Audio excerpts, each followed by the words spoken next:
Welcome back to the Deep Dive. Today, we're plunging headfirst into a film that didn't just sweep the Academy Awards. No, it did much more than that. It ignited these really intense global discussions, controversies even, especially in the places most impacted by, well, its subject matter. Yeah. We are, of course, talking about Christopher Nolan's Oppenheimer. A huge film. Huge. So this deep dive, we're aiming to take you through the incredible making of this, epic biographical thriller. Mm-hmm.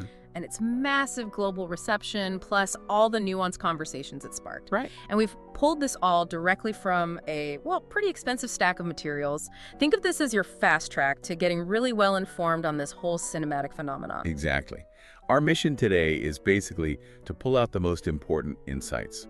Like, how was Oppenheimer conceived? How did they actually bring it to the screen? Right. And why did it resonate so profound, worldwide? Mm-hmm. And where do those artistic choices maybe intersect or even clash with historical perspectives? Yeah. We're really digging into what makes this film more than just like a historical drama. It was a cultural event. Definitely a cultural event. So let's kick things off. Let's explore Christopher Nolan's long-standing fascination with J. Robert Oppenheimer. It goes way back, doesn't it? It does. It's kind of wild to think that a single lyric from Sting's 1985 song Russians. Oh, yeah, I remember that line. How can I save my little boy from Oppenheimer's deadly toy? That apparently planted the seed for this film. Wow. Yeah, Nolan shared that his own childhood fears of nuclear holocaust, growing up with the campaign for nuclear disarmament, anti-nuclear protests. Right, that whole era. That really shaped his desire to make this movie for over 2 decades. 20 years. That's commitment. He felt that nuclear anxiety never really went away. He even pointed to the 2022 Russian invasion of Ukraine as bringing back that specific kind of dread. That's a powerful personal origin story for such a weighty film. It really is. And what's truly fascinating is how Nolan then translated that deep, long-standing interest into his narrative choices. And were pretty unique. Very unique. I mean, this was his very first screenplay, written entirely in the first person. Think about that, yeah. He wasn't just telling Oppenheimer's story. He was forcing us, the audience, right into Oppenheimer's own subjective, often morally complex mind. Right, it's not just watching a biography from the outside. Mm-hmm. By putting us inside his head, it kind of makes us complicit, doesn't it? In his decisions, his struggles. Exactly. That's a powerful and kind of risky cinematic move, especially with these themes. Absolutely. Nolan said he aimed to show how the personal interacts with the historic and the geopolitical. He intended it as a cautionary tale. Mm-hmm. And he underlined this subjective versus objective thing visually, too. Deliberately using alternating color for Oppenheimer's view. And then black and white. And black and white for a more, let's say, objective portrayal. Mm-hmm. Often from Lewis Strauss's point of view, it's a constant visual reminder of whose perspective you're getting. And he really committed to showing Oppenheimer's internal world, didn't he? But in a tangible way. Yeah, those visions. Those visions of the quantum realm, energy waves. And what's almost unbelievable is they were all done with practical methods. No CGI. No computer-generated effects at all. Nolan himself said that while Oppenheimer never, publicly apologized for Hiroshima and Nagasaki, Which is a key point. he genuinely believed Oppenheimer felt profound guilt. And that's how he chose to portray him. That's quite an artistic choice, isn't it? To sort of interpret his internal guilt rather than showing us, say, an explicit apology that never happened. Yeah, it leans into Nolan's vision. It does. But it raises questions, right? For a character Nolan calls by far the most ambiguous and paradoxical he's ever dealt with. And then that's saying something after Batman. Right. How does leaning into that interpretation of guilt square with the film's maybe historical responsibilities, especially when it's so open about, say, the affair with Jean Catlock and her communist connections, which, as the film shows, had enormous ramifications for his later life. Yeah. His security clearance, everything. And he even looked to classic drama for structuring some relationships. He mentioned being inspired by the dynamic in Amadeus. Mozart and Salieri. Exactly. For the relationship between Oppenheimer and Lewis Strauss. That shows how deeply he thinks about character conflict. Definitely. And if we look at those pivotal moments, Mellon felt the crybaby scene with President Truman was huge. Yeah. A massive moment of dissolution, a huge turning point for Oppenheimer. You feel it in the film. Absolutely. He specifically wanted that quick tonal shift after the bombings, going from, quote, the highest triumphalism, the highest high, to the lowest low in the shortest amount of screen time possible. It's like emotional whiplash for the audience. It really is. Yeah. And then the ending, he kept it intentionally vague, presenting, as he put it, a strong set of troubling reverberations instead of some neat resolution. Leaves you feeling, well, uneasy. Right, it lingers. So, okay, that's the powerful vision behind Oppenheimer, but how did they actually build this thing? The production side? Yeah, the production details are just as fascinating. It shows how that vision turned into, like, practical filmmaking genius. Cillian Murphy's dedication, for starters, incredible. Totally. He read extensively, was apparently inspired by David Bowie's 70s look, And the aesthetic, yeah. and lost a significant amount of weight to get that gaunt Oppenheimer appearance. He really embodied him physically. And you know, there's this intriguing detail. Nolan set up a phone call between Murphy and Kip Thorne, the Nobel laureate. A physicist? Yeah, who'd actually attended some of Oppenheimer's seminars back as a grad student. No way. Yeah. Thorne apparently explained Oppenheimer's unique knack for, like, guiding group discussions on really tough scientific concepts. That must have been gold for Murphy.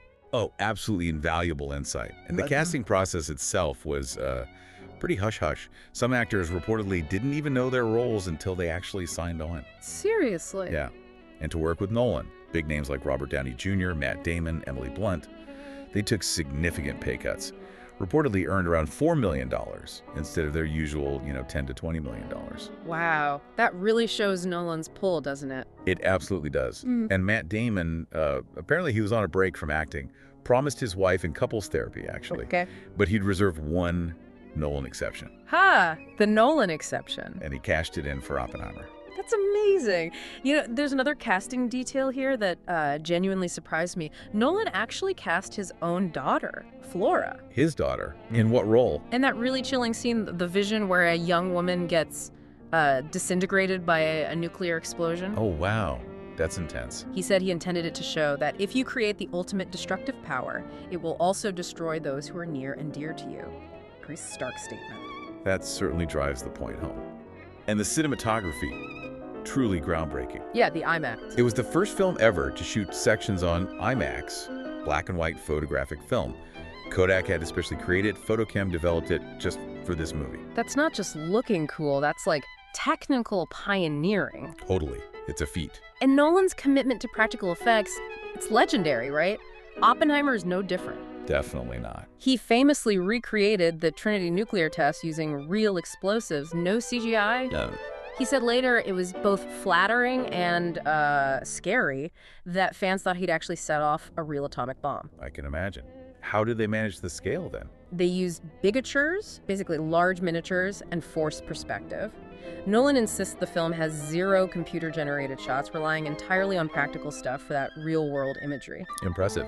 But even with all the practical focus, post-production still played a huge part, right? Just maybe more subtly. Oh, for sure. The editor, Jennifer Lame, had this unique approach. What was that? She did what she called character passes, essentially reviewing the whole film from each character's perspective to make sure their emotional arcs felt right, especially with the film's really fast pace. That makes sense with such a complex narrative. Yeah. And DNEG, the VFX company, Right. they handled like over 400 practical elements, blending them into more than 100 invisible VFX shots. Invisible being the key word. Exactly. Designed to be undetectable, so even digital enhancements felt like they were done in camera, fitting Nolan's vision. Seamless. And here's a fun little detail. Steven Spielberg was apparently the first person outside the crew to see the final cut. Really? How? In a private 70mm screening Nolan set up for him. Wow. Spielberg gets the first look. And underpinning all this visual and narrative stuff was Ludwig Göransson's score. Which won the Oscar, deservedly so. Totally. Nolan apparently gave him specific advice. Use a solo violin for Oppenheimer's main theme. Just the violin. Yeah. Göransson said the violin could shift from, like, the most romantic, beautiful tone in a split second to neurotic and heart-wrenching horror sounds. That's such a perfect musical metaphor for Oppenheimer himself, isn't it? That duality. Exactly. The beauty and the horror. Okay, so let's shift gears now. Let's talk about the film's impact. Massive commercial and critical success. Absolutely massive. Oppenheimer grossed, what, $975 million worldwide? Almost $1 billion. Incredible for this kind of film. Third highest grossing film of 2023, highest grossing World War II film ever, highest grossing biopic at the time, staggering numbers. And a lot of that success was boosted by, well, a genuine cultural phenomenon. You mean? Barbenheimer. Ah, yes, Barbenheimer. Right. Oppenheimer's released at the same time as Warner Bros.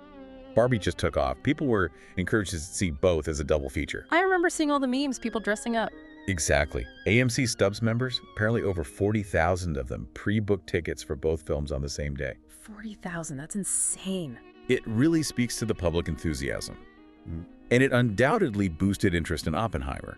Maybe brought in audiences who wouldn't normally see a 3-hour historical drama. For sure. It was one of those cultural moments you kind of felt you had to be part of, right? Definitely. And then the awards season dominance. Just undeniable. Swept them. 7 Academy Awards. Best Picture, Best Director for Nolan, finally, Best Actor for Cillian Murphy, Best Supporting Actor for RDJ. Cinematography, editing, score too. Plus 5 Golden Globes, 7 BAFTAs. Just a clean sweep. But if we zoom out, look at the broader global picture, the film's reception internationally was incredibly varied. Right, not just universal praise. No, it sparked a lot of controversy, really highlighting how different places grapple with this specific history. Russia, for instance, banned the film. Banned it? Why? Said it didn't meet traditional Russian spiritual values, whatever that means in this context. And in India, the release was censored. Scenes with nudity, sex, smoking, all removed. But not everything. Well, interestingly, the audio of the Bhagavad Gita scene, where Oppenheimer quotes, "I am become death, destroyer of worlds," during an intimate scene, that remained intact, which understandably sparked anger from some Hindu nationalist groups. Okay, that's complex. Now, Japan, the release and reception there must have been particularly sensitive. Extremely sensitive and unique. There was a significant delay, right? 8 months before it was released there. 8 months. That delay itself must have caused controversy. It did. Given the subject matter, Japan's history, it was a big discussion point. And interestingly, Universal's usual local distributor opted not to handle it. So who released it? An independent Japanese distributor, Bitters End, stepped in. And how did it do after all that? Surprisingly well, commercially. It grossed $2.5 million in its first 3 days. Became the highest-grossing foreign film in Japan at that time. Wow, despite everything. Despite everything, but the public's reactions were, as you'd expect, incredibly complex. I can only imagine. Reports of discomfort, even distress, from some residents in Hiroshima. And a major point of debate was the film's choice not to visually show the atomic bombings of Japan.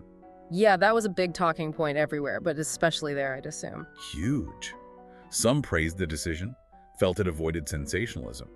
Others felt it really downplayed or maybe even glorified the bombing by omitting the immediate human cost. For example, the former mayor of Hiroshima, Takashi Hirioka, reportedly felt the horror of nuclear weapons wasn't shown sufficiently. That's a really tough line for a filmmaker to walk, isn't it? Conveying impact versus sticking to a specific narrative perspective. It's incredibly difficult. But it wasn't a monolithic view either. Masao Tominaga, a Nagasaki survivor, actually felt the film was anti-nuclear. Even without the bombing scenes. Yeah. He was disappointed they weren't there, but said he was satisfied with how Oppenheimer's distress was portrayed. It just shows how varied reactions can be, even within the directly affected community. So what was Nolan's reasoning? Did he address it directly? He did. He defended the choice by explaining, pretty consistently, that the film is strictly from Oppenheimer's perspective. Okay. And Oppenheimer learned about the bombings over the radio. He wasn't there, didn't see it. Nolan said he didn't want to beautify such a horrific event by depicting it visually, which, fits his narrative approach. That makes sense from a consistency standpoint. Stick to the point of view. It does. But you have to ask, right? When, as Professor Yuki Miyamoto observed, the impact on victims felt missing. And even that brief vision Oppenheimer has, the skin-peeling scene, some felt it looked almost beautiful rather than truly graphic. Does that artistic choice, however well-intentioned, risk softening the reality for a global audience? It's a valid critique. It is. Director Spike Lee, while praising the film overall, said he wished for a few more minutes just to show what happened to the Japanese. He mentioned them being vaporized, the radiation sickness. And another writer, Hiroshi Odagiri suggested the film was maybe more about Nolan's own physiological fear of nuclear weapons than a true anti-nuclear documentary focused on the consequences. These are important counterpoints. Absolutely. Which leads us naturally to the whole fact versus fiction debate. With a film so rooted in history, how accurate was it? Always the big question with biopics. Let's dive into that. So, largely historically accurate, but there were minor embellishments, right? Yes, definitely some small tweaks. For instance, the American flag shown had 50 stars. But it should have been 48 stars during the war. Alaska and Hawaii weren't states yet. Small detail, but noticeable. Okay, what else? President Truman's portrait of José de San Martin. It arrived later than shown in the film. And his infamous crybaby comment about Oppenheimer. Which was real. Oh, it was real. But it actually appeared in a letter Truman wrote about a year later, not something he said right after their meeting is depicted. Little timeline shifts for dramatic effect. Right, the kinds of things historians love to point out. They absolutely do. And then there's the big one. The poisoned apple incident. Oh yeah, that scene is intense. Did that happen? Well, it's based on Oppenheimer's own accounts later in life, but it's actually unclear if it really happened. Historians debate it. So maybe, maybe not. Exactly. And there's zero evidence that Niels Bohr nearly ate the apple or was involved at all. That seems purely dramatic invention. Got it. Also, while Oppenheimer and Einstein were definitely friends, knew each other. Yeah. Those specific, really crucial conversations shown between them, especially the one about the chain reaction potentially destroying the world. The ones that bookend the film. Exactly. They never actually occurred like that. Huh. Oppenheimer actually discussed those chain reaction fears with physicist Arthur Compton, not Einstein. So key dramatic moments were, let's say, creatively interpreted. That's a polite way of putting it. Yes. Yeah. Creatively interpreted for narrative impact. And what about omissions? Things left out. There were significant omissions, too, which is maybe more critical than minor changes. The film didn't really explore the contributions of the other major Manhattan Project sites. Like Hanford and Oak Ridge. Exactly. Hanford, Washington, Oak Ridge, Tennessee, huge parts of the project. Or other key scientists like Enrico Fermi, who achieved the first sustained nuclear chain reaction. He's barely mentioned, right? Barely. Yeah. And perhaps most crucially, the film completely omitted the fact that about 30 Native American families were forcibly displaced from the Los Alamos area in 1942. To make space for the lab. To make space for the whole operation. That's a pretty significant piece of the story to leave out. Definitely. Oh, and we should debunk another myth the film unfortunately perpetuates. Which one? Secretary of War Henry Stimson removing Kyoto from the bombing target list because he and his wife honeymooned there. That's not true. I've heard that before. It's a persistent myth, but no.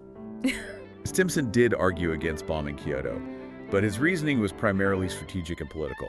He felt bombing such a culturally significant city, the former imperial capital, would make it incredibly difficult to reconcile the Japanese people to the U.S. after the war. He called it a potential wanton act that could poison future relations. It was about post-war strategy, not honeymoon nostalgia. Okay, that makes more sense historically. The film also faced some criticism regarding representation, didn't it?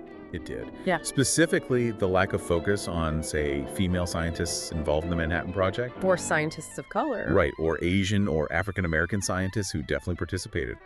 And also, criticism for not mentioning other victims of nuclear development and testing, like the Marshall Islanders. Who were severely impacted by U.S. nuclear tests later on. Exactly. The focus remained very tightly on Oppenheimer and the figures immediately around him. So, despite all these historical debates, inaccuracies, omissions, the film still had a noticeable real-world impact, didn't it? Beyond just ticket sales. It absolutely did, and this continues to resonate. It brought renewed attention to the Trinity site itself, for one. Where the first test happened? Correct. But more importantly, it seems to have encouraged the U.S. Congress to revisit and potentially expand the Radiation Exposure Compensation Act. RICE. RICE, right. What does that do? It provides compensation for downwinders. That's the term for people often in rural areas downwind from test sites who were exposed to radioactive fallout, especially those near the Nevada test site, but also potentially those affected by Trinity, New Mexico. And the film brought more attention to them. It seems so. There have been ongoing efforts, including resolutions from New Mexico lawmakers trying to revive and expand RICE to cover more people, particularly uranium miners and those affected by Trinity. The film definitely helped shine a spotlight back on that ongoing issue. So it reignited an important and still unresolved conversation. Absolutely. Okay, so as we wrap up this deep dive, it's pretty clear that Oppenheimer is this fascinating blend. It's biographical drama, it's historical thriller, it digs into deep philosophical questions. It really tries to do it all. And it somehow became this global phenomenon, winning all the awards, making nearly $1 billion, despite being about, well, a really challenging and often dark subject. Which is remarkable in itself. Yeah. And the film, despite those historical inaccuracies we discussed, the omissions, it undeniably succeeded in bringing this incredibly complex story, Oppenheimer, the bomb, the consequences, to a massive global audience. Yeah, it got people talking. It really sparked vital conversations across continents about history, science, ethics. So maybe the final thought for you, the listener, is this. What does digging into Oppenheimer like this make you consider? About the responsibility that comes with scientific discovery, the ethical tightropes of wielding immense power, and maybe about those complex echoes of history, how they're still shaping our present and definitely our future.